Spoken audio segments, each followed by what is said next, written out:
to Reading with the Laws. Today we'll be reading a John Greenleaf Whittier poem called Snowbound.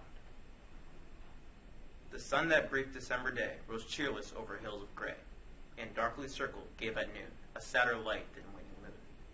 Slow tracing down the thickening sky, its mute and ominous prophecy, a portent seeming less than threat, it sank from sight before it set. A chill no coat, however stout, of homespun stuff quite shut out. A hard, dull bitterness of cold that checked mid-vein the circling race of lifeblood in the sharpened face. The coming of the snowstorm told.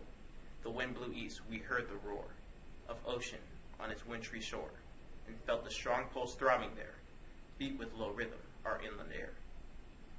Meanwhile, we did our nightly chores, brought in the wood from out of doors, littered the stalls, and from the mows, raked from the herd's grass for the cows. We heard the horse whinnying for its core, and sharply clashing horn on horn, impatient down the stanchion rows. The cattle shake their walnut boughs, while peering from the early perch upon the scaffold's pole of birch, the cock his crested helmet bent, and down its querulous challenge sent. Unwarmed by any sunset light, the gray day darkened into night. The night made hoary with the swarm and whirl dance of the blinding storm. As zigzag, wavering to and fro, crossed and recrossed the winged snow, and ere the early bedtime came, the white drift piled the window frame, and through the glass the closed-line posts looked in like tall and sheeted ghosts. So all night long the storm roared on. The morning broke without a sun, in tiny spheroid traced with lines of nature's geometric signs. And starry flaked and pellicle, all day in hoary meteor fell. And, when the second morning shone, we looked upon a world unknown, on nothing we could call our own. Around glistening wonder bent, the blue walls of the firmament. No cloud above, no world below, a universe of sky and snow. The old familiar sights of ours took marvelous shapes, strange domes and towers, rose up where sty or corn crib stood, or garden wall or belt of wood. A smooth white mound the brush pile showed, a fenceless drift that once was road. The bridle past an old man sat, with loose flung coat and high-cocked hat. The well curb had a Chinese roof, and even the long sweep high aloof. In its bland splendor, it seemed to tell of Pisa's sleeping miracle. A prompt, decisive man, no breath. Our father wasted boys a path. Well pleased, for when did farmer boy count such a summons less than joy? Our biskins on our feet we drew, with mittened hands and caps drawn low, to guard our necks and ears from snow. We cut the solid whiteness through, and, where the drift was deepest, made a dunnel walled and overlaid. With dazzling crystal we have read of rare Aladdin's wondrous cave, and to our own his name we gave, with many a wish the luck were ours, to test his lamp's supernal powers. We reached the barn with merry din, and rose the prison brutes within. The old horse thrust his long head out, and grave with wonder gazed about. The cock his lusty greeting said, and forth his speckled harem led. The oxen lashed their tails and hooked. The mild reproach of hunger looked. The horned patriarch of the sheep, like Egypt's Ammon, roused from sleep, shook his sage head with gesture mute, and emphasized with stomp of foot. All day the gusty north wind bore the loosening drift his breath before, low circling round its southern zone. The sun through dazzling snow mist shone. No church bell lent its Christian tone. To the savage air, no social smoke, curled over woods of snow-hung oak. A solitude made more intense by drearily voiced elements. The shrieking of the mindless wind, the moaning tree boughs swaying blind, and on the glass an unmeaning beat of ghostly fingertips of sleep.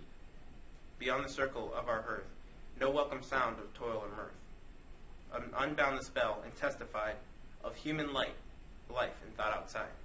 Reminded that the sharpest ear was buried brooklet could not hear, the music of whose liquid lip had been to us companionship, and in our lonely life had grown to have an almost human tone. As night drew on, and from the crest of wounded knolls that ridged the west, the sun, a snow-blown traveler, sank from sight beneath the smothering bank. We piled with care our nightly stack of wood against the chimney back, the oaken log green huge and thick, and on its top the stout backstick, the knotty forestick laid apart, and filled between with curious art. The ragged brush, then, hovering near, we watched the first red blaze appear, heard the sharp crackle, caught the gleam, on whitewashed wall and sagging beam, until the old rude furnished room burst flower-like into rosy blue, while radiant with a mimic flame, outside the sparkling drift became, and through the bare-boughed lilac tree, our unwarmed hearth seemed blazing free. The crane and pendant trammel showed the Turks' heads on andirons glowed, while childish fancy, prompt to tell the meaning of miracle, whispered the old rhyme under the tree, when fire outdoors burned merrily. There are witches are making tea. The moon above the eastern wood shone at its full. The hill range stood, transfigured in the silver flood, its blown snows flashing cold and keen, dead white, save where some sharp ravine took shadow o'er the somber green of hemlocks turned to pitchy black against the whiteness at their back. For such a world and such a night, most fitting that unwarming light, which only seemed, wherever it fell, to make the coldness visible. Shut in from all the world without, we sat the clean-winged hearth about, content to let the north wind roar, in baffled rage at pain endured, while the red logs before us beat, the frost line back with tropic heat, and ever, even when a louder blast shook beam and rafter as it passed, the merrier up its roaring drop, the great throat of the chimney laughed. The house dog on his paws outspread laid to the fire his drowsy head. The cat's dark silhouette on the wall, the couch and tigers seemed to fall, and for the winter fireside meat between the andirons' straddling feet, the mug of cider simmered slow, the apples sputtered in a row, and close at hand the basket stood, with nuts from brown October's wood.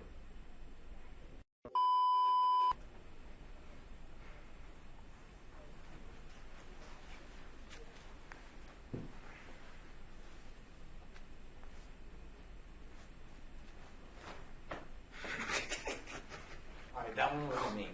No, he threw it directly at me.